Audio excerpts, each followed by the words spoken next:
A paz do Senhor, meus irmãos, sejam todos bem-vindos à nossa segunda aula referente à nossa Escola Bíblica Dominical. Eu sou o presbítero Eliezer da Silva e eu falo diretamente aqui da Assembleia de Deus de Navegantes, que tem como pastor-presidente pastor Pedro João Máximo.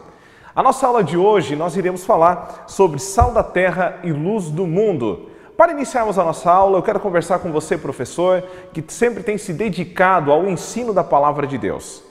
Eu quero dar duas dicas literárias, uma ferramenta de subsídio para você aumentar o seu nível de conhecimento. Nós temos a Bíblia Sagrada, e Bíblia explica a Bíblia, mas nós precisamos de outras ferramentas que irão enriquecer a sua aula. Vem comigo.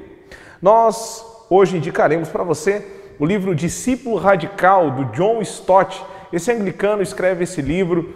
Eu acho muito interessante que quando ele vai falar sobre a origem da palavra radical, a gente entende que a palavra radical vem da palavra radix, que significa raízes. Como nós cristãos estamos enraizados. É interessante nós observarmos que ser cristão não é ser cristão apenas no âmbito igreja, mas vai para além do templo. E John Stott consegue falar muito bem acerca deste assunto. Outro livro que eu quero indicar para você hoje é do Charles Sheldon, Em Seus Passos, O que Faria Jesus? Um livro extraordinário, vai contar a história de um pastor que ao ministrar uma das suas mensagens dentro do culto, no ambiente de culto, alguém acaba perdendo a vida e eu não vou contar mais detalhes do livro porque eu vou deixar você ler e descobrir, tá bom? Em Seus Passos, O que Faria Jesus? De Charles Sheldon e Discípulo Radical de John Stott, duas dicas incríveis para você. E você pode adquirir, é claro, na Livraria Evangélica Emilicinho. Meus irmãos, vamos falar então sobre sal da terra e luz do mundo. O nosso texto áureo de hoje se encontra em Mateus capítulo 5, versículo 13 ao 14. Vós sois o sal da terra, vós sois a luz do mundo. A nossa verdade prática, a influência dos cristãos na sociedade é inevitável. Do ponto de vista bíblico, o mundo não pode estar indiferente dos verdadeiros seguidores de Cristo. A nossa leitura bíblica em classe, eu quero fazer essa leitura com você.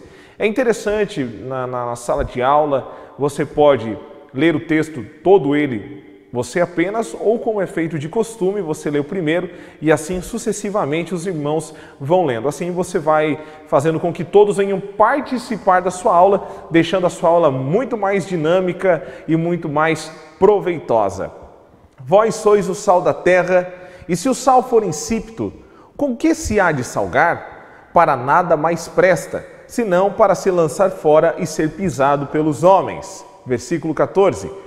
Vós sois a luz do mundo. Não se pode esconder uma cidade edificada sobre um monte. Nem se acende a candeia e se coloca debaixo do alqueire, mas no velador, e dá luz a todos que estão na casa. Versículo 16. Assim resplandeça a vossa luz diante dos homens, para que vejam as vossas boas obras e glorifiquem o vosso Pai que está nos céus. Nessa lição nós vamos enfatizar dois pontos importantes: o crente como sal da terra e o crente também como luz do mundo. Duas metáforas usadas por Jesus e que ao falar essas frases, falar essas palavras, causavam um certo impacto nas pessoas que estavam ouvindo essa palavra de Jesus. Nós entendemos que o crente ele é a luz do mundo e aonde há trevas, a luz sempre trará esclarecimento. O sal, é claro, a importância do sal são tantas e você vai descobrir no decorrer aí da nossa aula. A palavra-chave que é interessante você sempre enfatizar no momento em que você estiver lecionando é sobre a influência que nós cristãos podemos exercer na sociedade. Se nós olhar hoje para a nossa sociedade, em todas as áreas políticas, na área familiar, na área econômica, você vai descobrir a importância que a igreja tem.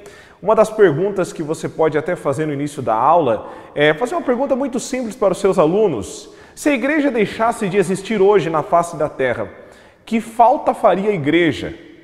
a importância que a igreja tem na sociedade, que falta ela faria. Então é muito interessante você bater muito nessa tecla, encalacrar isso na mente dos seus alunos sobre a influência que a igreja gera na sociedade.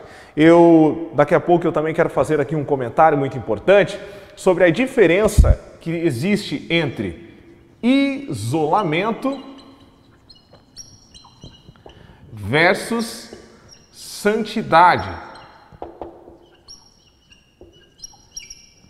Marque bem essa informação, daqui a pouco nós iremos nos utilizar dela. Para a definição, na Bíblia, a palavra sal, ela vai aparecer como uma substância branca usada em tempero e assim ela é citada tanto no Antigo Testamento quanto no Novo Testamento. A palavra que é utilizada é um substantivo chamado halas, que significa sal, seria um substantivo neutro para o sal. Ele era usado como tempero, na hora de temperar a comida. Também ele era usado como uma espécie de fertilizante para o momento que arar a terra, se utilizava também o sal, porque o sal ele tinha a capacidade de eliminar qualquer inseto que viesse prejudicar a lavoura. Também o sal teria essa aceitação para a época. Além disso, o sal também era usado para não deteriorar o alimento. Não sei se você já ouviu falar, talvez o seu avô falou algumas vezes para você da carne de sal ou charque, né, a carne seca. Então, você pode utilizar. Isso é muito interessante quando você traz o teu conhecimento empírico para a aula. O que seria o conhecimento empírico? Seria as suas experiências, as coisas que aconteceram na sua vida e você familiariza com os irmãos que estão ouvindo a sua aula. É interessante o professor sempre aproximar a realidade da igreja, acontecimentos, quem sabe na sua infância, que vão aproximar o teu conhecimento do conhecimento da igreja.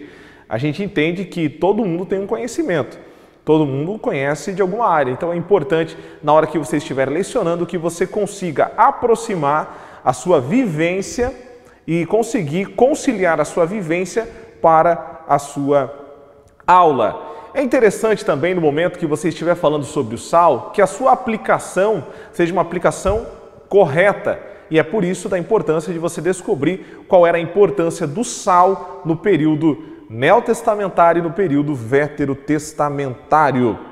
A importância do sal. Podemos dizer que o sal tem a função de dar sabor, pois um alimento na medida certa de sal é saboroso. E aí nós sabemos, irmãos, que se você comer uma comida que tem muito sal, normalmente ninguém consegue comer esse alimento, essa comida. Então, o sal, ele simboliza na vida do crente que o crente precisa ser moderado.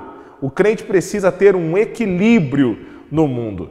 Quando eu digo que a igreja precisa voltar à radicalidade do evangelho, que a igreja precisa voltar à nossa primeira essência, nós não estamos nos referindo a uma igreja legalista, mas eu estou me referindo a uma igreja que tenha embasamentos doutrinários sólidos. É uma igreja moderada, é uma igreja que consegue conciliar a igreja e o mundo. E aí que surge a ideia de a igreja como influência. Nós somos influenciadores. 3 características no ministério de Jesus. Jesus ele usava alguns meios pedagógicos para ensinar. Podemos dizer que Jesus ele usava a teoria. Vamos se dizer que no sermão das bem-aventuranças, conhecido também como Sermão do Monte, Jesus vai aplicar a teoria na vida dos discípulos. É interessante até fazer um paralelo que no período do Antigo Testamento, Moisés sobe ao monte para receber a lei. Garanto que aí na sua casa você me respondeu, para receber a lei. Moisés então recebe a lei, desce o monte e fala com o povo acerca da lei. Jesus Cristo, em contrapartida, ele também sobe ao monte. Só que ao invés dele receber a lei, Jesus agora ele vai mostrar como se deve cumprir a lei. Quando nós falamos que Jesus ele não vem para abolir a lei, mas ele vem para afunilar a lei, ele vem mostrar como é importante o homem jamais divorciar a sua oratória, o seu discurso da prática. Eu preciso ministrar, eu preciso pregar aquilo que eu vivo. Então, dentro da pedagogia de ensino de Jesus, nós entendemos que Jesus ele utilizava a teoria. Porém, a teoria sem a prática, ela se torna enfadonha, ela se torna cansativa. Então você vai observar que Jesus ele tinha a teoria, ele passava a teoria para os seus discípulos e Jesus mandava os seus discípulos para a prática. Lembra quando Jesus estava alimentando aquela grande multidão? Ele pede para que seus discípulos entrem no barco enquanto ele iria ao monte para orar. Quando os discípulos estavam no meio da tempestade, agora usando da prática de tudo aquilo que eles aprendem com Cristo, os discípulos então ficam apavorados, era tão grande a tempestade, o vento era contrário, e a Bíblia diz que vendo Jesus que o barco ia a pique, Jesus vai ter com eles caminhando por sobre as águas. Agora presta muita atenção nisso. Jesus vai ensinar agora o terceiro ponto que nós como igreja precisamos fazer. Jesus, ele influenciava as pessoas. Jesus despertava nas pessoas a vontade de fazer. Pois o verdadeiro líder não é aquele que manda fazer, mas é aquele que desperta nos outros a vontade de fazer. É interessante que quando os discípulos estão com medo, Jesus primeiro ele acalma o coração dos discípulos e ele diz, não temas, porque sou eu, Jesus fala. Agora perceba que quando Pedro ele vê que é Jesus gera uma certa influência em Pedro, que Pedro diz, olha, eu preciso ser igual a esse homem, eu preciso andar como ele, eu preciso falar como ele, tanto que o próprio Pedro vai escrever, em uma das suas cartas, ele diz, vós sois forasteiros em terra estranha, vós sois estrangeiros em terra estranha. Pedro é influenciado por este Cristo, pelo judeu do primeiro século, que Pedro diz, olha, se tu és o Cristo, uma palavra sua, eu quero ir caminhando por sobre as águas. Ele viu Jesus fazer e mais do que depressa ele quis fazer também. Vou dar um exemplo para vocês, eu tenho um filho, tem 1 ano e 7 meses, e o Caleb normalmente, quando chega a hora de nós irmos para a igreja, e ele vê eu colocando a minha gravata, ele vai lá no guarda-roupa, ele já pega a gravata, às vezes ele pega até uma cinta minha e ele já coloca no pescoço. Ele já pega um sapato meu, coloca o seu pé pequeno dentro daquele sapato e ele já quer ir para o culto também. Por quê? Porque ele está olhando para nós e nós como pais estamos influenciando os nossos filhos. Uma característica incrível de Jesus, a capacidade de influenciar pessoas. Essa influência de Jesus é tão grande que quando Pedro ele está para ser morto, um historiador do primeiro século chamado Eusébio de Cesareia, anote bem esse nome, o livro História Eclesiástica, é bom que você tenha também esse livro aí na sua biblioteca, no seu servo de livros, é bom você ter também essa literatura. Diz que quando Pedro estava para ser morto, ele vai citar a seguinte frase, eu não sou digno de morrer igual a Jesus. Por favor, invertam essa cruz. A pergunta que não quer calar, você seria capaz de morrer por uma mentira? Os discípulos de Jesus tinham tanta convicção acerca da história de Cristo, essa história que até hoje nos faz ser influenciados por ela. Passou-se 2000 anos e ainda assim nós batemos no peito e dizemos, nós somos cristãos. Por quê? Porque Jesus nos influenciou. Uma característica que você como cristão, como sal da terra o equilíbrio que você tem gerará uma certa influência na vida das pessoas. O mundo anda em decadência moral. O mundo vive em um apodrecimento moral. A família tem sido distorcida. Antigamente as meninas, os meninos sonhavam em um dia se casar. Hoje o discurso que mais nós escutamos não, casamento não é para mim. Observe o quanto as pessoas têm se esquecido de valores éticos, valores morais, o respeito. E a igreja, como sal da terra, ela vem para conservar o mundo do seu apodrecimento moral. O lixo comum da época era Roma. Um escravo estava fugindo por nome de Onésimo, mas um dia ele encontrou com essa graça e Paulo se posicionando como luz e como sal. A Bíblia nos diz que Paulo encontra com Onésimo E ele então escreve para Filemon e ele diz: se ele te deve alguma coisa, põe isso na minha conta, pois eu, Paulo, pagarei. Isso é influenciar uma geração, que nós possamos ser influenciadores.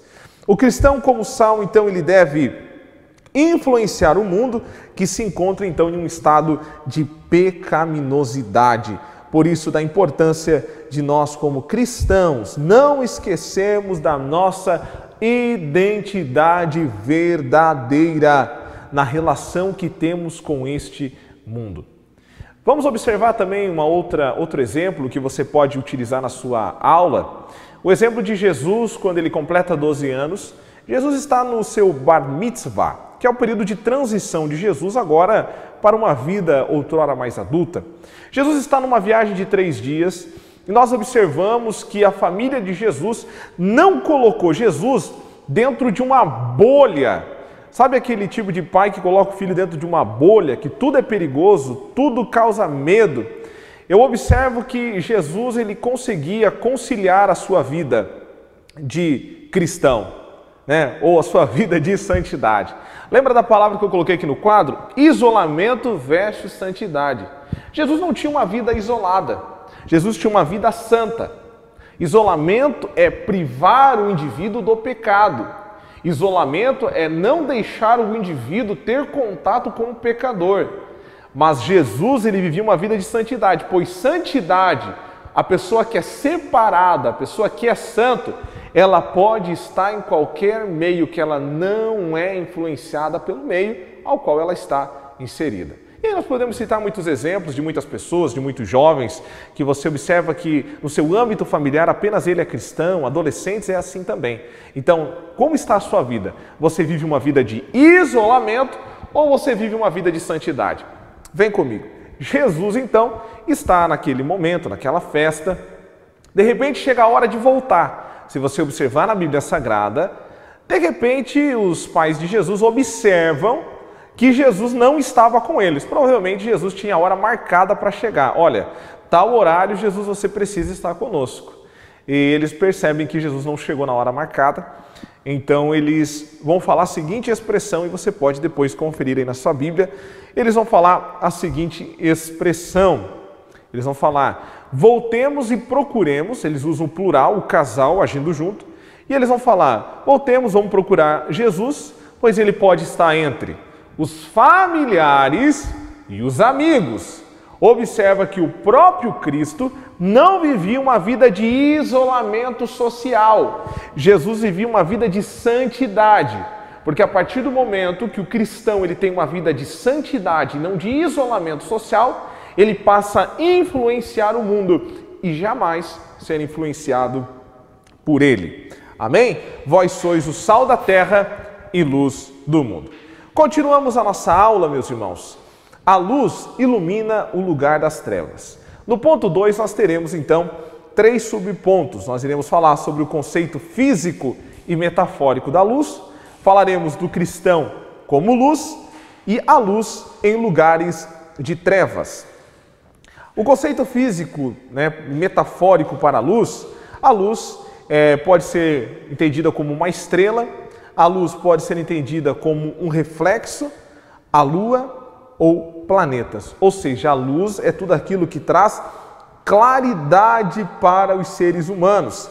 Você pode anotar aí no papel que você está escrevendo aqui a nossa pré-aula, algumas bases importantes. Salmo de número 104 e verso 2, Tiago, capítulo de número 1, versículo 17, e também João, capítulo 1, versículo 4 ao 9. São exemplos de conceitos metafóricos acerca da luz. O cristão, então, ele é luz. Agora, eu acho muito interessante, você pode até utilizar-se desse texto, quando Jesus ele vai se referir a João Batista. Jesus ele diz que João era uma candeia que ardia e queimava. Olha que interessante, Jesus está falando de João Batista e diz que João ele era uma luz, uma candeia que ardia e queimava.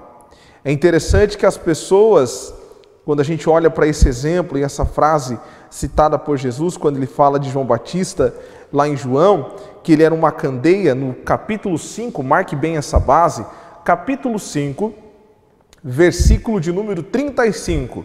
Vou repetir mais uma vez para dar tempo de você anotar. João capítulo 5, versículo de número 35.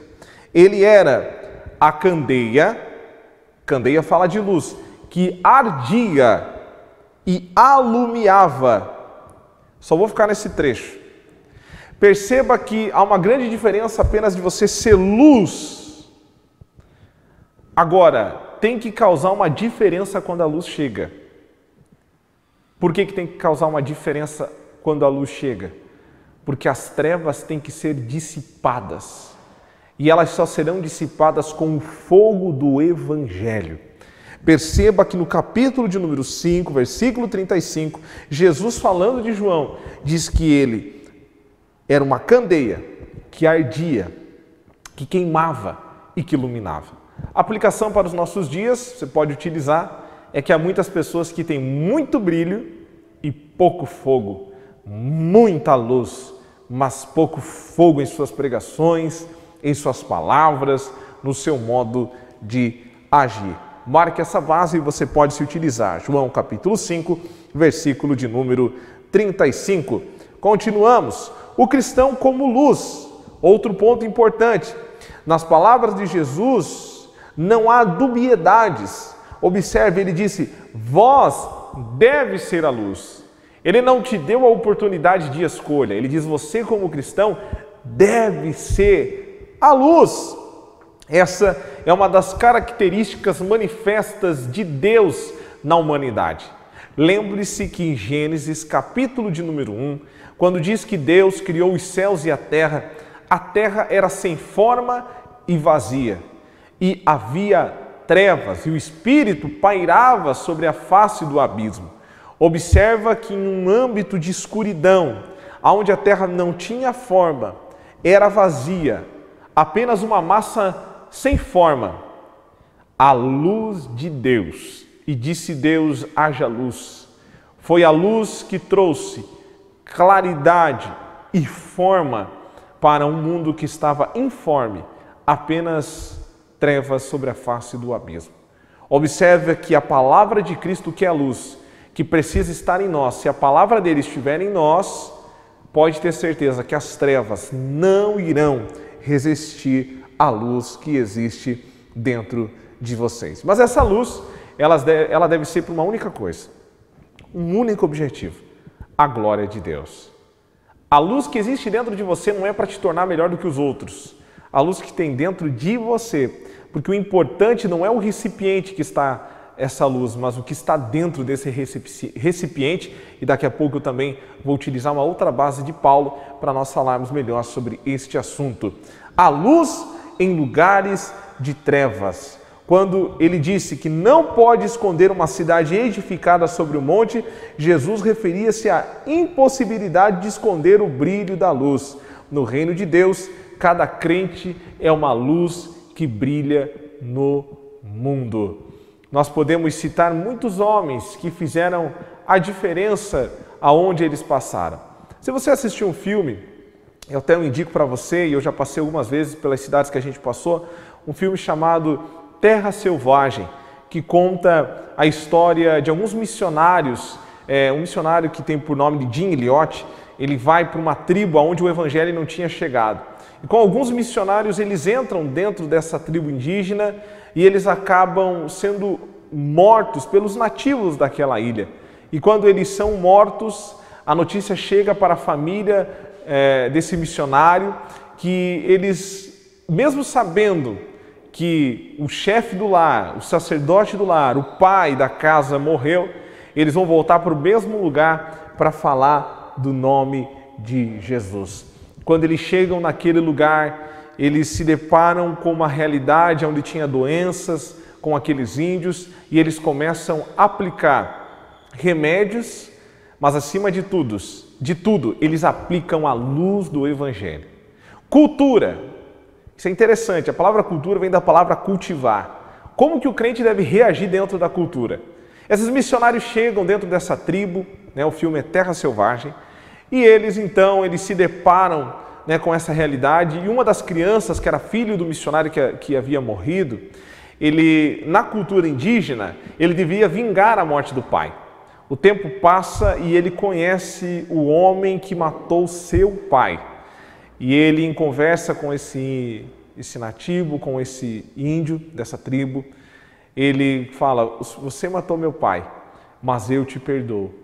Perceba como um cristão exerce uma influência na sociedade. E aonde ele chega, as trevas são dissipadas.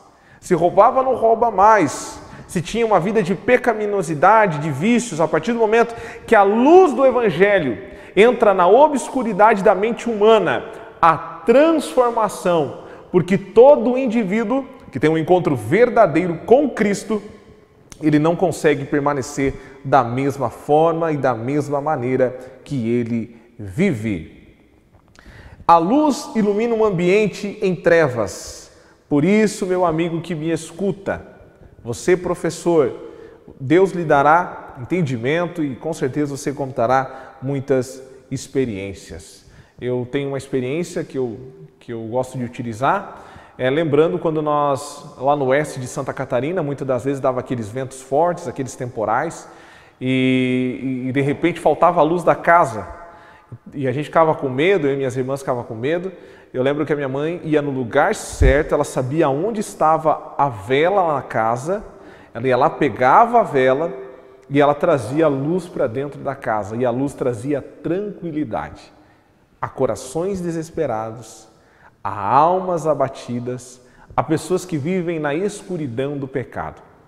E somente a luz, que é a palavra de Deus, trará esclarecimento para todos os homens. Seguindo e nos encaminhando também para o término dessa aula, é interessante nós falarmos agora no número 3.3, discípulos que influenciam. E aí nós iremos dividir em 3 subtópicos, sendo sal, sendo luz e a importância da influência cristã. E nós iremos então concluir a nossa aula. Vamos lá. O sal, ele não aparece. O sal, ele anda de maneira oculta. Quando você entra no mercado, você vai fazer compras, não sei se você já observou, que você vai, faz as suas compras, compra os produtos de limpeza, passa no açougue, compra carne, compra o refrigerante para o final de semana, vai lá, compra as verduras, as frutas, os legumes, lembra do filho, lembra da criança, passa, já leva um doce.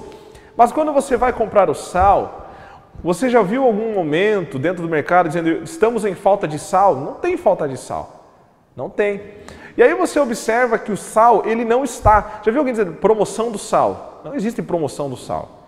Você entra dentro do mercado, não tem já em cima na prateleira, onde os seus olhos já conseguem observar, você vê uma imensidão na prateleira do sal, várias marcas de sal. Normalmente o sal, ele vai estar abaixo na prateleira, ele não vai estar tanto em evidência. Isso fala de humildade. O homem precisa entender que ele deve ser um ser humilde. Existe uma grande diferença que eu quero aplicar para as nossas vidas nessa aula entre a humildade e a mediocridade. Falo muitas das vezes nas minhas aulas, eu falo muito sobre isso, que as pessoas confundem muito a nossa vida como sal da terra e acham que a gente precisa ser medíocres, andar de qualquer maneira, né? E ser cristão vai para além de uma vida medíocre.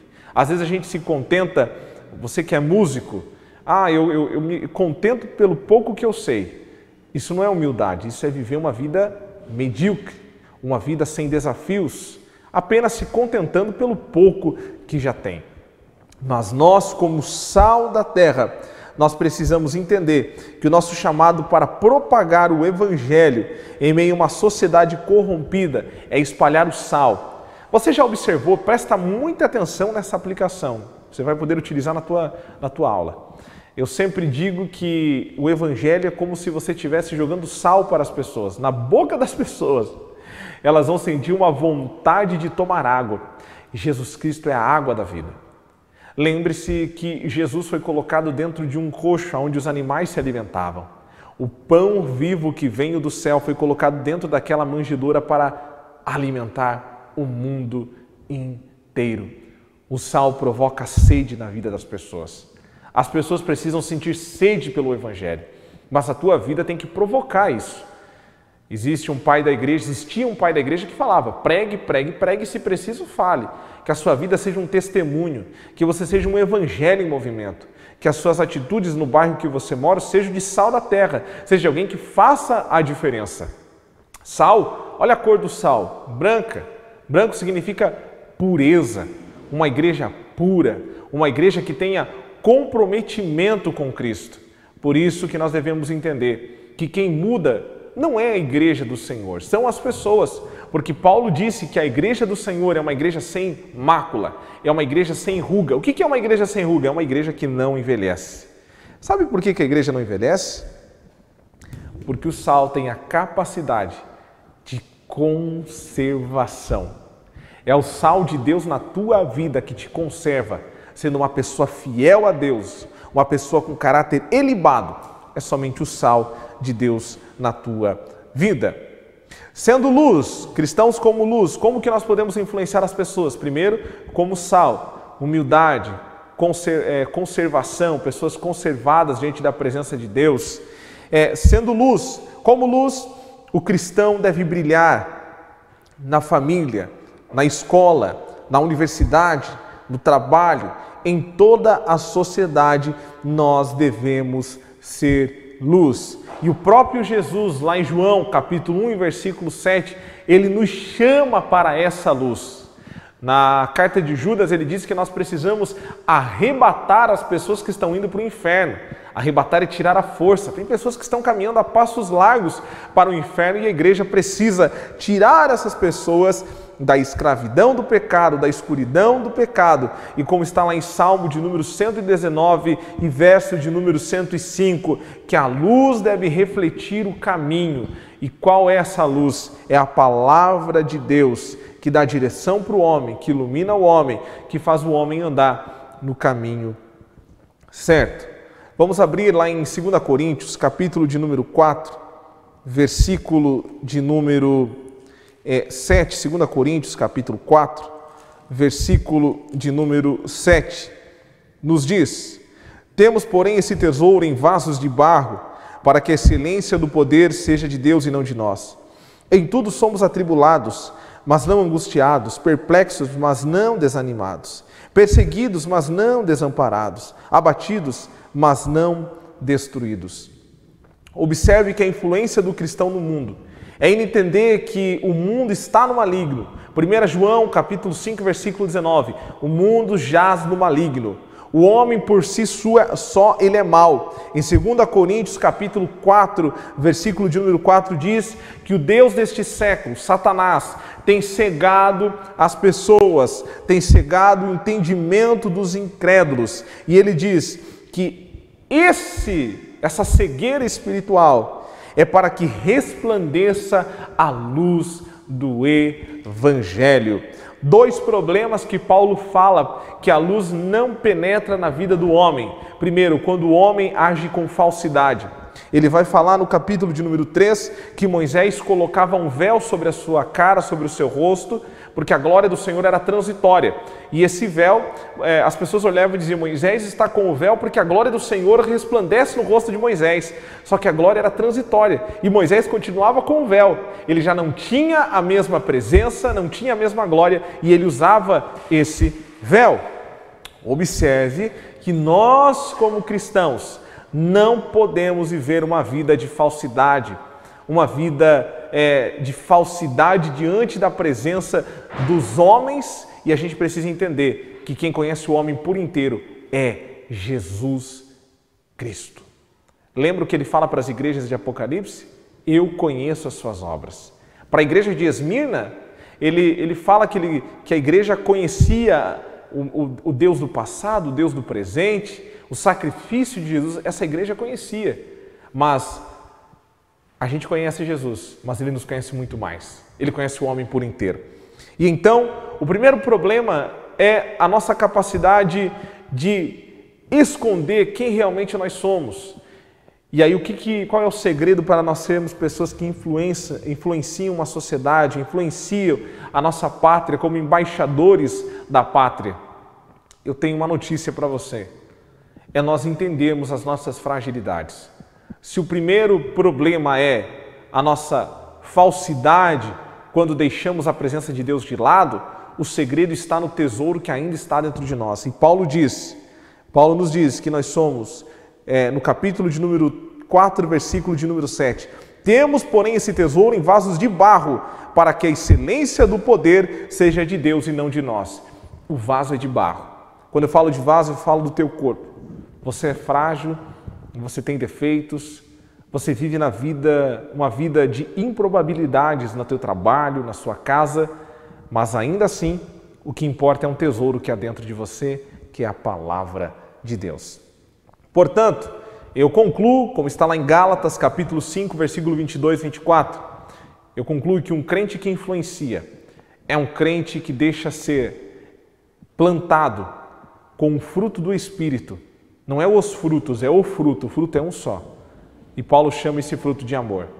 Com amor a gente vai influenciar. Com amor nós seremos o sal e com amor nós seremos a luz do mundo. Concluímos. O mundo está em trevas do pecado, sendo influenciado por ordens malignas, diabólicas, mas aonde o crente chega, ele é sal, ele é luz e ele influencia. Não seja um crente isolado, mas seja um crente santificado. Que Deus abençoe a sua vida. Uma ótima aula para você. Aproveite cada ponto dessa aula, anote aí na sua casa. Eu tenho por certo que a sua aula será de grande valia. Não se esqueça, a obra primeiro começa em você, para depois através de você. Você ouviu a nossa pré-aula. Que Deus abençoe a sua vida. Até a próxima.